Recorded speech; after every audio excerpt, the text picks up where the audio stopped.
Abraham Lincoln said, "The best way to predict your future is to create it." This is, of course, vlog video number 47, and this is my face. I cut it all off this morning. Just felt like, we're about halfway through spring already, so why not, spring, fresh face, I don't know. Anyway, like I said, this is my vlog, this is video number 47, and Mr. Lincoln did declare that the best way to predict your future is to create it. What he meant by that was that you should not just sit around waiting for things to happen. If you want things to happen, you have to go out there and do it. You have to go do them. You have to take action, go forward, and make the most of it. Which ties in with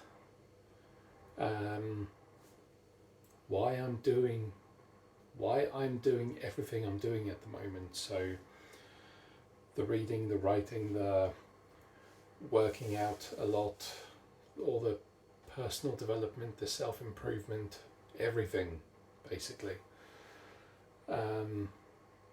Because to some people, especially people who have known me most of my life, or have even known me for the last 5 or 10 years or whatever, will know that I've always been quite laid back, very much so that I will happily kind of take a back seat and wait for whatever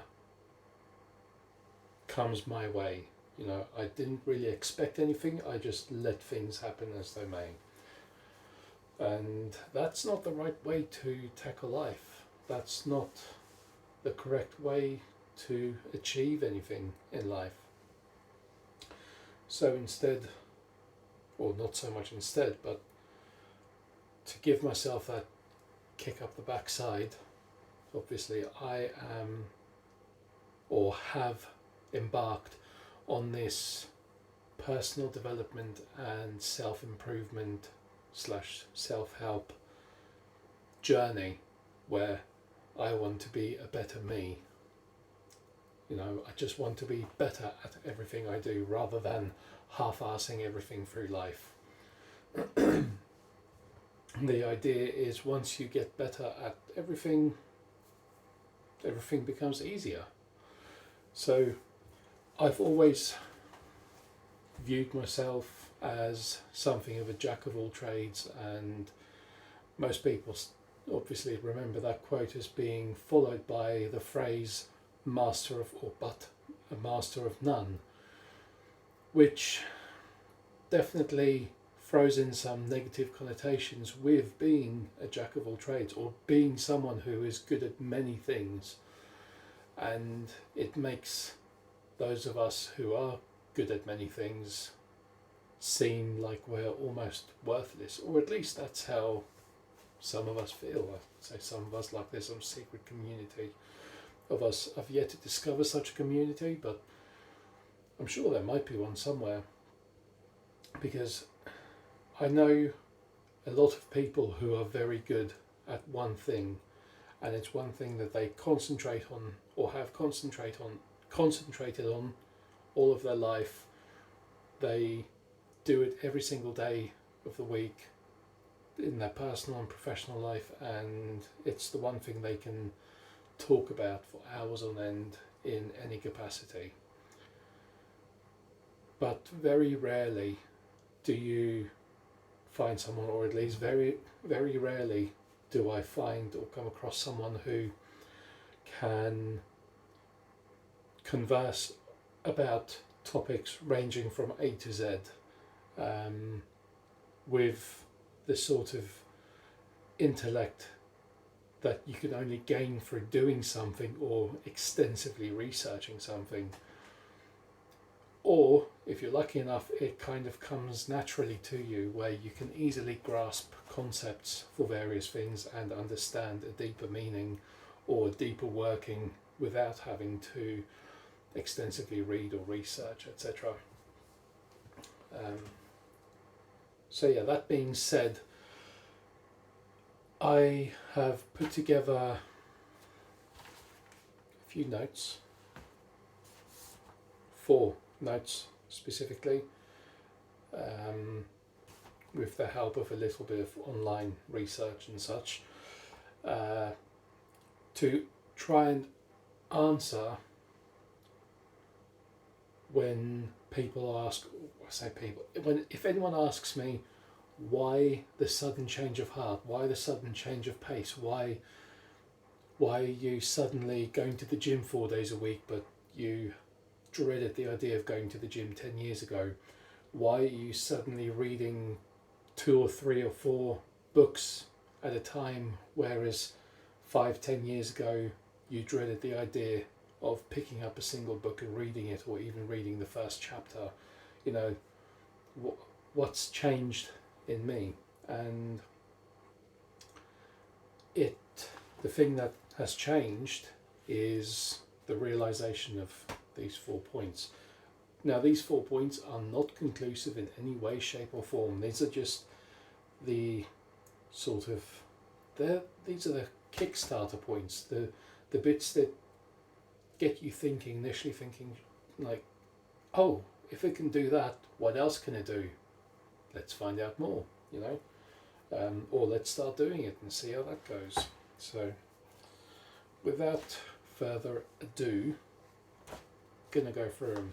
So point number 1 is from a study carried out by a couple of universities in Scotland, specifically on teenagers around about the SAT, like year 7, 8, 9, 10 levels. And they found that intensive exercise, and I couldn't find a mention of how often the exercise or the exact exercises, but it says intensive exercise. So I imagine it's the kind of thing that is defined as like HIIT exercise, HIIT exercise, you know, where there's a minimum level of intensity with a rest period and rinse and repeat over, say, an hour or half hour or whatever, and that's maybe once or twice or 3 times a week, whatever it is. Intensive exercise, which from a video I've covered before, can be as little as 1 hour per week. Pardon me. Anyway, intensive exercise in teenagers boosts performance in English, maths and science, obviously the 3 SATs areas of examination. So the English part, doesn't have to be specifically English, because in other countries it would be different languages, but it's the active, the oral dialogue or monologue, and the writing, the translation of thoughts from your head down to, you know, putting pen to paper. Maths, quite simply, arithmetic and being able to understand mathematical equations or problems, etc. And then the science side of it, which is mostly memory based, but also having an understanding for how certain chemicals or reactions, etc. work. So yeah, those 3 things, or those 3 areas of examination in teenagers are boosted with intensive exercise. And as far as I can tell, it was a fairly extensive study itself by these 2 universities. I believe it was Strathclyde and Aberdeen universities or something like that. But you know, point number 2 is that, and this is something that's published on UK government websites, especially NHS website, because it's one thing that everyone's aware of, but the point isn't driven home enough. It's not being sold to people with certain problems as a solution, because for some reason GPs, etc. are hell-bent on prescribing drugs before trying anything else. I think a lot of it comes down to the fact that people simply will not listen in some respects. Anyway, so point number 2 is the fact that physical activity can improve your mood, self-esteem, your sleep quality and your energy levels, whilst at the same time reducing your risk of Alzheimer's disease, dementia, high stress levels and clinical depression. These are all measurable, tested, proven things that physical activity helps with. And by physical activity, it's a bit like the intensive exercise from point number one. That again can be anything from 1 hour of exercise per week or going for a daily walk. It's about being moving all the time. So yeah, physical activity. Right, number 3 is reading. So this is going from how the physical affects the mental to how the mental affects the mental. So reading in general, so reading anything at all, but doing it consistently. Like you have to do it, say, once a day, once every other day, or maybe once a week in like a large chunk or whatever. It's the same with anything. Like with physical activity or intensive exercise, it has to be done consistently. With reading, it has to be done consistently. Read anything from autobiographies, fiction, non-fiction, magazines. I would say read newspapers, but they're full of shit, so don't. Reading in general as a practice helps to grow the hippocampus, which is the part of the brain that's responsible for learning and memory functions. So, and through that, it generally improves your mental function. And obviously, learning and memory function goes hand in hand, because essentially learning is just retaining in memory what it is that you've read, practiced, or experienced. And then finally, point number 4, which is the one that it's the hardest to explain. A lot of people still don't understand this. It's especially when it comes to parents raising kids. There are a lot of previous generation parents or authoritative figures who believe that discipline is instilled through fear or supposed expected respect. It's not. Discipline is practiced. The only way you gain discipline is to practice discipline, and doing that is done through creating habits for yourself or having someone else involve you in an activity that is habit forming. So what I've got written down here is that discipline can help you achieve your goals, both personally and professionally, by providing clarity on what you want to achieve, be it in life, in work. If you're an athlete and you're working towards a goal, you want to be better at something. If you're, say, competing for anything really, like professionally competing for something at work to, like be it as win a project, win some work, anything like that. You have to practice discipline to become better at anything, because with discipline it naturally becomes part of you. It, like I said, it works hand in hand with habit forming activities. Eventually things you practice every single day, or things you do involve yourself with every day, initially they become habits, and over time those habits turn into disciplines. That's how it is. So something that you don't even do out of habit, something that you just do out of being who you are, what your mindset is, that's where discipline really kicks in. So it does take a lot of time. It's not something that's going to happen overnight. It takes weeks, months, years in some cases. With the exception that, or with the exception of the case where you suddenly have a complete mindset shift. And this is something I was thinking about earlier today, where I was very fortunate in having experienced some sort of a mindset shift about going to the gym and just general physical fitness. So like I said, 5, 10, 15 years ago, I absolutely dreaded the thought of going to the gym.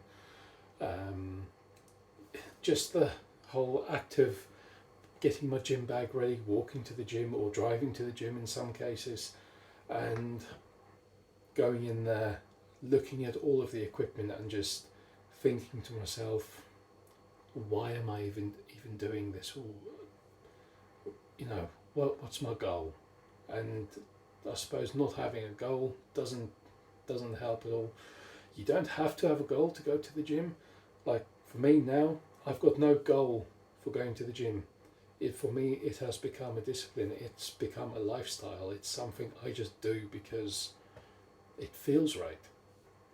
And so about 2 years ago, I experienced this. So funny enough, my wife was the one who talked me into getting a gym membership. We got a joint membership, and after 6 months, she just wasn't feeling it and cancelled her membership. But somewhere in that time, even before that, probably 2 or 3 months into going, or 2 or 3 months into having started going to the gym, maybe it was even less than that, because it was 2 years ago now. I've completely forgotten that whole experience. But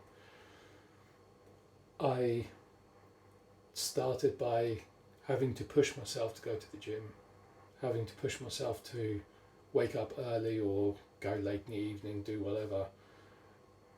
And then one day it just turned in my head to the point where I was finding myself preparing to go to the gym or on my way walking there without having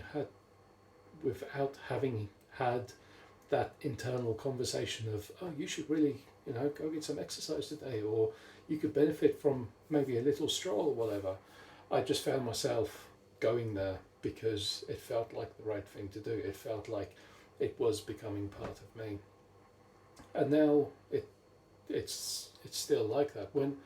Whenever I go 2 or 3 days without any sort of decent exercise, I actually start feeling a dread in me for not having gone. Which, like I said, it's a mindset shift. It's a complete different and new way of thinking about things, and that's the only time when you're going to sort of just turn on discipline. It's not something you control. It's just it happens, or it might not happen. It's not the same for everyone, I'm fairly certain. But if you're lucky enough to experience that, it's a hell of a change, and it's a change for the better. Now, I have had a similar experience to that when it comes to obviously reading and journaling, etc. And that was the introduction to the chap I mentioned before, Hal Elrod, who went through a lot of troubles in life and still fought through, still survived. I've bought his book, haven't started reading it yet. I'll be starting that sometime soon, once I've finished with the current array of books I'm reading, which totals 1, 2, 3. So I'm reading 3 books at the moment. Finished 2 of them earlier this week. 2 other books, in fact, even. Anyway, I feel like I have definitely been talking enough. Coffee before bed, like I said, helps me sleep. I'm going to leave it there. I hope you found some value in this video. I almost feel like I found value in creating it because I get to remind myself of these few points, which feels very good. It feels right. It's like it's become part of me. Don't even need the habit and discipline, whatever. It feels right. Reminding myself why I'm doing it. It adds clarity. So yeah, feels good. You should try it sometime. Anyway, I'll see you tomorrow. Same time, same place. Actually, no, it's not the same time. It's never the same time. Even again now, it's nearly 12 o'clock. It's Sunday, but It's because it's been the weekend, it's been busy, the wife and the kids and everything. Yeah, gonna leave it there. Have a great week ahead. See you then.